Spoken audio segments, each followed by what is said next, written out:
नमस्कार मित्रों, Shukla ji UP 32 channel में आपका स्वागत है। और आज हम आपको खाटू श्याम बाबा के बारे में जानकारी देंगे, वो उनके महत्व के बारे में बताएंगे। और आप लोग वहाँ दर्शन करने तो जाते हैं, लेकिन जानकारी नहीं होती है कि हम क्यों आए हैं। और ये शुरू करिए। अब हम अपना वीडियो शुरू करते हैं। असीम आस्था के केंद्र हैं खाटू श्याम बाबा। जानिए पूरा पौराणिक इतिहास और महत्ता। हारे का सहारा बाबा हमारा राजस्थान के सीकर जिले में स्थित खाटू श्याम धाम देश भर में असीम आस्था का केंद्र है। खाटू नरेश और शीश के दानी के नाम से जन के हृदय में बसे श्याम बाबा का अपना एक पौराणिक इतिहास और महत्ता है। जयपुर देश विदेश में लाखों भक्तों की असीम आस्था के पुंज श्याम बाबा कई नामों से पूजे जाते हैं। वे शीश के दानी हैं और लखदा तार भी। वे खाटू नरेश हैं और नीले घोड़े के सवार भी। वे मोरबी नंदन हैं और हारे का सहारा भी। वे बर्बरीक भी हैं और खाटू श्याम सरकार भी। कलयुग में श्री कृष्ण के अवतार के रूप में पूजित खाटू श्याम का भव्य मंदिर राजस्थान के सीकर जिले में स्थित है। पौराणिक कथाएं इसे महाभारत काल से जोड़ती हैं। शीश के इस दानी के समक्ष लाखों भक्तों के शीश झुकते हैं। यहाँ इस बार 17 से होली मेला एकादशी के दिन लाखों भक्त खाटू श्याम सरकार के दर्शन करेंगे। आइए जानते हैं खाटू श्याम जी की पौराणिक इतिहास की महत्ता। दुखों की धूप में तू छाँव बनकर आया है, मेरी तकलीफ को तूने हर बार अपनाया है। कैसे करूं तेरा शुक्रिया मेरे श्याम बाबा, तूने ही तो मुझ कंकर को हीरा बनाया है। महाभारत में लाक्षागृह षड्यंत्र के बाद पांडवों की मुलाकात वन में हिडिंबा नामक राक्षसी से हुई थी। भीम का रूप देखकर हिडिंबा उस पर मोहित हो गई। हिडिंबा के भाई और माता कुंती की आज्ञा से भीम और हिडिंबा का गंधर्व विवाह हुआ। हिडिंबा गर्भवती हुई तो उसने बलशाली पुत्र घटोत्कच को जन्म दिया। युवा घटोत्कच का विवाह प्रयाग ज्योतिषपुर में मुरदैत्य की बेटी कामकंटका से हुआ। कामकंटका को मोरवी भी कहा जाता है। कुछ समय बाद घटोत्कच का पुत्र हुआ। उसके शेर के समान सुंदर केश थे, इससे उनका नाम बर्बरीक रखा गया। महापराक्रमी बर्बरीक ने और बल की प्राप्ति के लिए देवियों की आराधना की। उसने 3 ऐसे दुर्लभ और दिव्य तीरों का वरदान पाया जो अपने दुर्गम से दुर्गम लक्ष्य को भेद कर वापस लौट आते थे। देवियों की आज्ञा से बर्बरीक वहीं निवास करने लगे। तब मगध देश से विजय नामक ब्राह्मण वहां आए और 7 शिवलिंगों की पूजा की। स्वप्न में ब्राह्मण को देवी ने कहा कि सिद्ध माता के सामने आंगन साधना करो, बर्बरीक तुम्हारी सहायता करेंगे। तब बर्बरीक ने साधना में बाधा उत्पन्न करने वाले असुरों को यमलोक भेज दिया। इससे प्रसन्न होकर नागों के राजा वासुक ने वर मांगने को कहा, तो बर्बरीक ने युद्ध में विजयी होने का वरदान मांगा।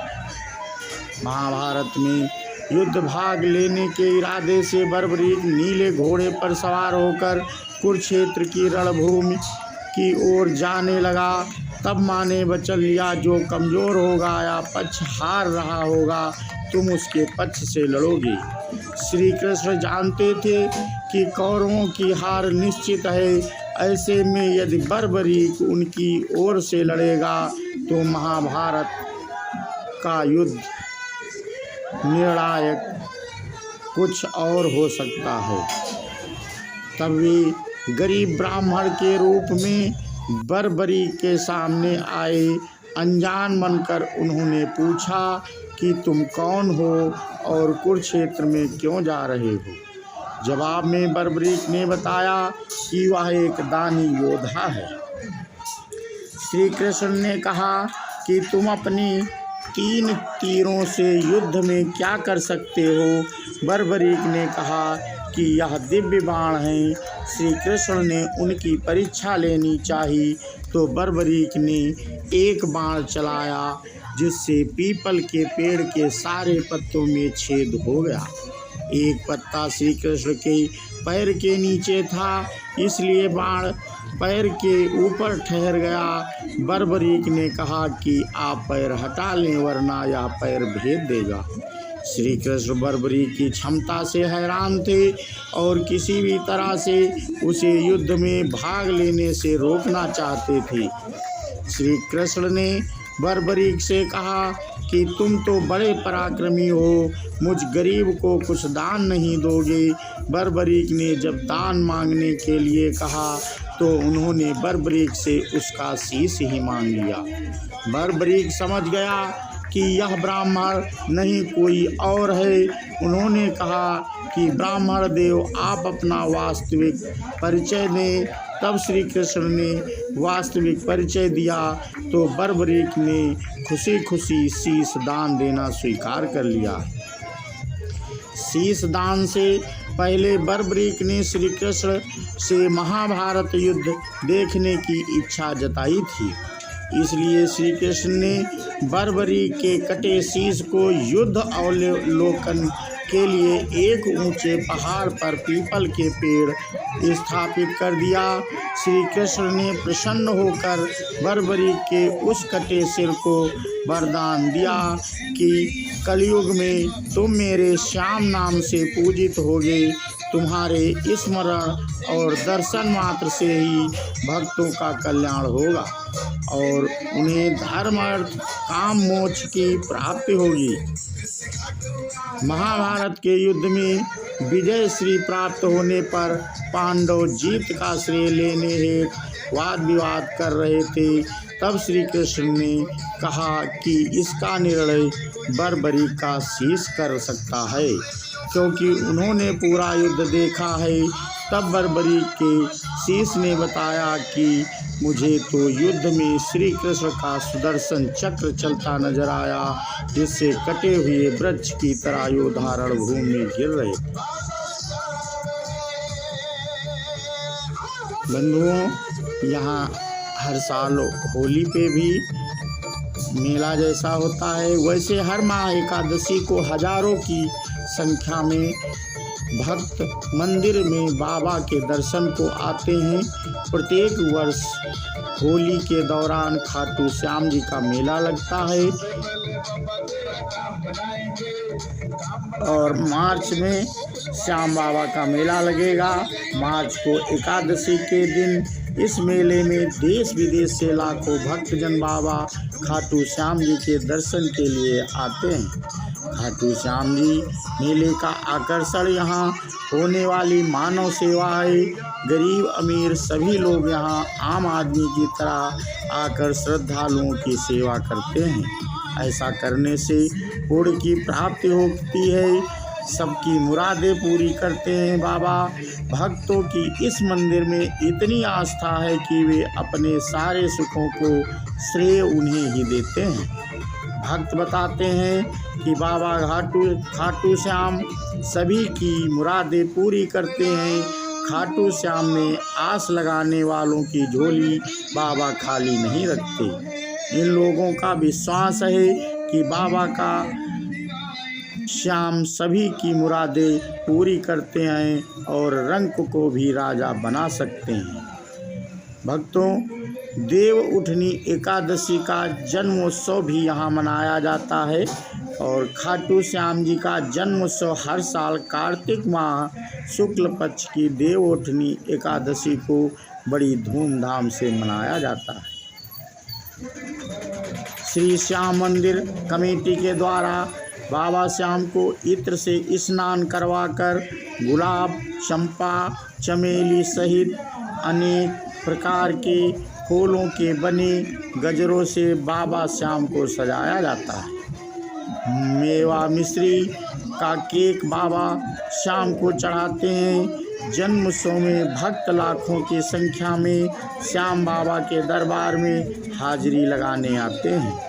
अपने इष्ट का जन्म मनाने और 2 दिवसीय मेले में शामिल होने के लिए श्रद्धालु यहाँ पहुँचते हैं। श्याम दरबार में फाल्गुन मेले के बाद यह दूसरा सबसे बड़ा आयोजन होता है, इसलिए देव उठनी को मनाते हैं जन्मदिन। बर्बरीक खाटू श्याम के महान बलिदान से काफ़ी प्रसन्न होकर श्री कृष्ण ने बर्बरीक को वरदान दिया कि कलयुग में तुम श्याम नाम से जाने जाओगे।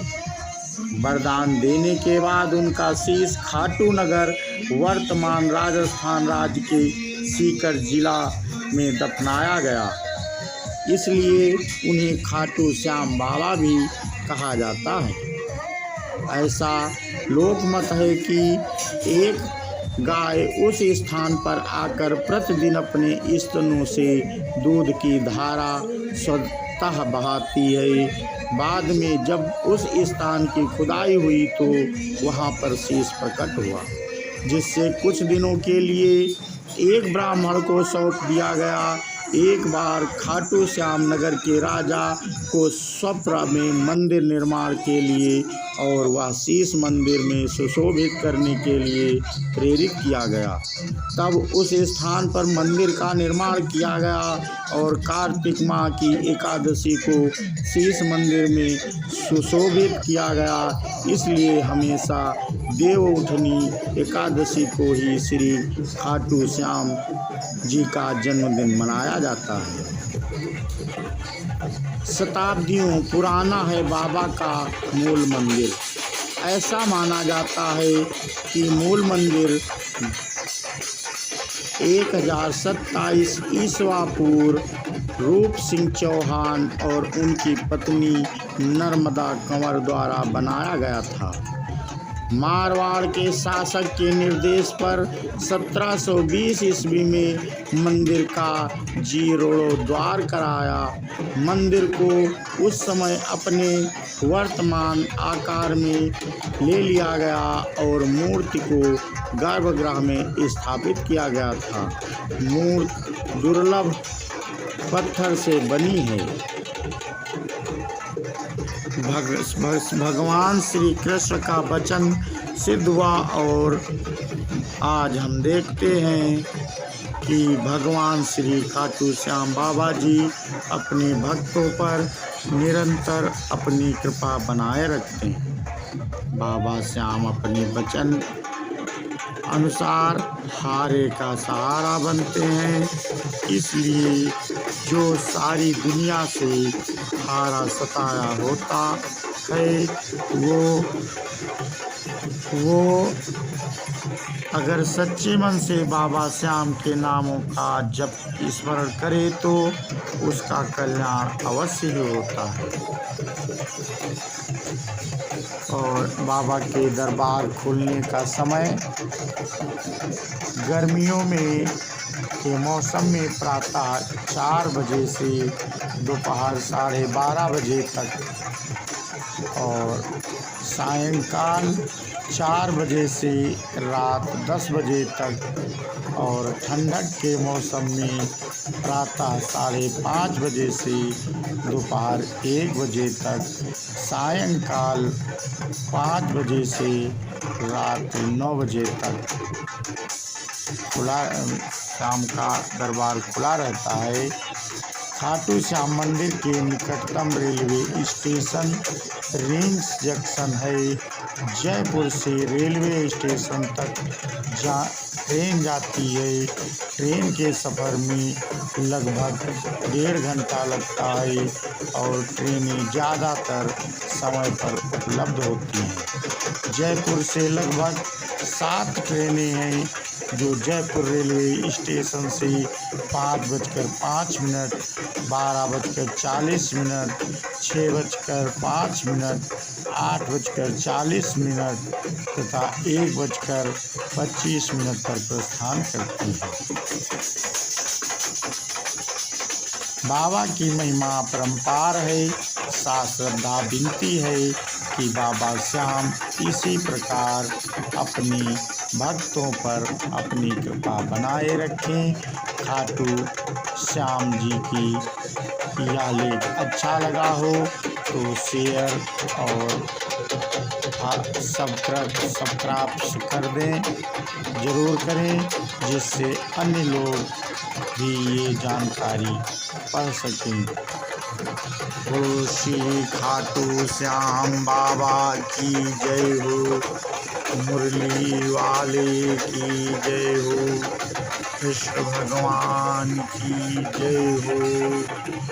और इस प्रकार से आप लोग भी जयकारा लगाइए और श्री खाटू श्याम बाबा का आशीर्वाद आप लोग भी प्राप्त कीजिए और खाटू श्याम बाबा के दर्शन के लिए वहाँ जाइए और उनके दर्शन करिए और पुण्य प्राप्त करिए और लाइक और कमेंट अवश्य कर देना और शेयर भी कर दीजिए। बोलो श्री खाटू श्याम बाबा की।